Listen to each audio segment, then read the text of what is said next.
अस्सलाम वालेकुम दोस्तों, कैसे हैं आप? उम्मीद करता हूँ आप सब खैरियत से होंगे। मैं हूँ आपका टीचर लाइकज़ादा और आप देख रहे हैं capital institute channel. Translation made easy की नेक्स्ट क्लास में आप लोगों को मैं वेलकम कहता हूँ, वार्म वेलकम कहता हूँ।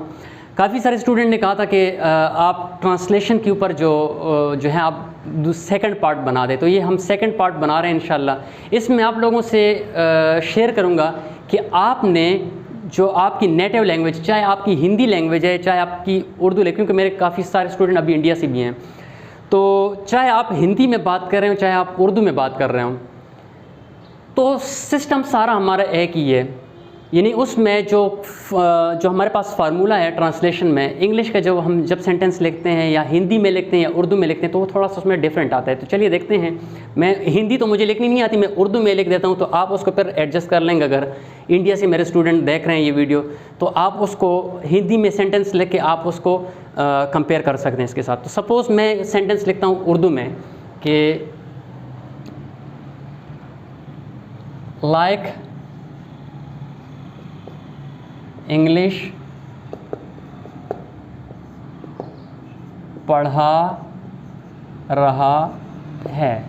लाइक इंग्लिश पढ़ा रहा है, लाइक यानी कि मैं लाइक इंग्लिश पढ़ा रहा है। अब इस सेंटेंस को ज़रा आप गौर से देखें। लाइक ये हमारे पास क्या है? सब्जेक्ट है। इंग्लिश हमारे पास क्या है? जो इंग्लिश लिखा हुआ है ये हमारे पास ऑब्जेक्ट है। और पढ़ा रहा है हमारे पास क्या है? वर्ब। ये हमारे पास वर्ब है। अब हमारे पास इंग्लिश में सेंटेंस का फार्मूला क्या था? सेंटेंस का फार्मूला हमारे पास था sentence is equal to S plus V plus O. S stand for subject, V stand for verb, O stand for object. जबकि उर्दू का फार्मूला जब हम सेंटेंस लिखते हैं तो उसका फार्मूला कैसे बनता है? एस उसी तरह सेम लाइक प्लस यहाँ पे क्या आ जाता है? O plus we. हिंदी में और उर्दू में जब आप देखते हैं तो सब्जेक्ट के बाद हमारे पास ऑब्जेक्ट आ जाता है और लास्ट में वर्ब आता है। जबकि इंग्लिश में क्या होता है? पहले सब्जेक्ट आता है, फिर वर्ब आता है, फिर ओ आता है। तो देखिए इस सेंटेंस को अगर मैं इंग्लिश में लिखूँ तो मैं कैसे लिखूँगा? Like is teaching English. Like is teaching English. पहले हमारे पास आया सब्जेक्ट, दूसरा हमारे पास ये हेल्पिंग वर्ब आ गया। इसको छोड़ दें, हेल्पिंग वर्ब, इसको आप एक तस्वर कर लें। वर्ब है तो बस है, चाहे हेल्पिंग वर्ब या जो भी हम वर्ब की बात कर रहे हैं, फार्मूले के मुताबिक हम चल रहे हैं, तो हमारे पास हो जाएगा वर्ब और लास्ट में हमारे पास क्या आ जाता है? ऑब्जेक्ट। इस चीज़ का आपने बस थोड़ा सा ख्याल रखना है। बाकी इसमें कोई भी, अगर आपको इन बातों की समझ आ गई तो फिर इस चीज़ में कोई दम नहीं है। आपने किस चीज़ को गौर से देखना है? सबसे पहले सब्जेक्ट को देखना है, सेकंड नंबर पे आपने वर्ब को देखना है, थर्ड नंबर पे आपने ऑब्जेक्ट को देखना है। जबकि इंग्लिश उर्दू में जब आप देखते हैं या हिंदी में आप देखते हैं तो हमारे पास सबसे पहले आएगा सब्जेक्ट, उसके बाद सेकंड नंबर पे आएगा ऑब्जेक्ट, थर्ड नंबर पे हमारे पास आएगा वर्ब। यानी कि सब्जेक्ट के बाद ऑब्जेक्ट आ जाता है। बस ये फ़र्क है। इंग्लिश में क्या आता है? सब्जेक्ट के बाद वर्ब आता है। हिंदी में और उर्दू में सब्जेक्ट के फ़ौरन बाद ऑब्जेक्ट आता है। अब सब्जेक्ट क्या है? काम करने वाला। सब्जेक्ट इज़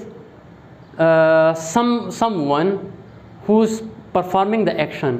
जो परफॉर्म करने वाला, एक्शन को परफॉर्म करने वाले, काम करने वाला जो है उसको हम कहते हैं सब्जेक्ट। और जो वर्ब है दैट इज़ एक्शन, उसको हम एक्शन कहते हैं, काम कहते हैं।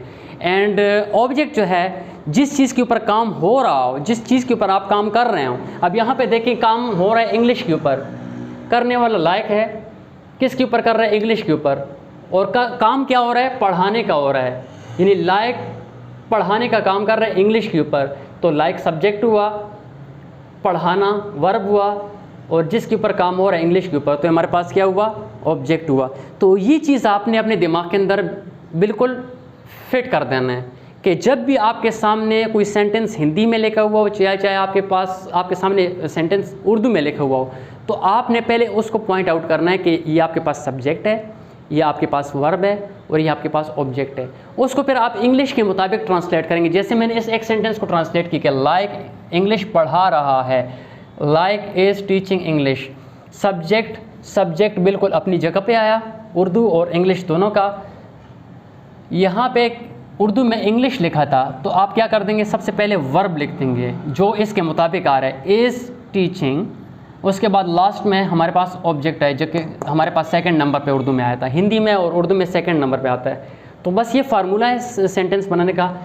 Sentence is equal to S plus V plus O, which stand for S stand for subject, V stand for verb, O stand for object. तो इंशाल्लाह जब ये फार्मूला अपने माइंड में रख देंगे तो आपके लिए इंग्लिश से उर्दू में ट्रांसलेट करना या उर्दू से या हिंदी से इंग्लिश में ट्रांसलेशन करना बहुत ज़्यादा इजी हो जाएगा।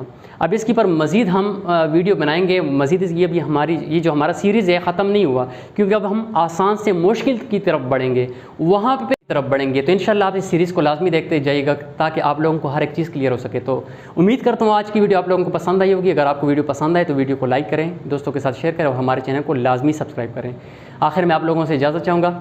अल्लाह हाफ़िज़।